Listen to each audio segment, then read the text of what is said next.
ओम हर हर महादेव शिव शंभो कैलासपति मापति शिव शंकर महाप्रभु धवलेश्वराय बालालिंगाय नमः। दीपं यदि परं ब्रह्म दीपं यदि जनार्दनः दीपो हरति मे पाप पूजा दीप नमस्तुते। आहे धवलेश्वराय बालालिंगाय नमो नमः। संसार सुखी रखंतु। पवित्र धर्मर मास कार्तिक मास धवलेश्वर महाप्रभुंकर बड़ ओषा शुभ सोमवार रे समस्त श्रद्धालु भक्त मानक आशीर्वाद करंतु। मनस्कामना पूर्ण करंतु। कर्म क्षेत्र उन्नति करंतु। ग्रहरिष्ठ खंडन करंतु। जगतर मंगल करंतु। विश्वर कल्याण करंतु। आपणकर नाम विख्यात करंतु। सेवकर डाक श्रवण करंतु।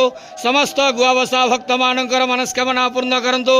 जो जो भक्त माने आपणक पाखरे मानसिक रखिछंती तांका मानसिक पूर्ण करंतु।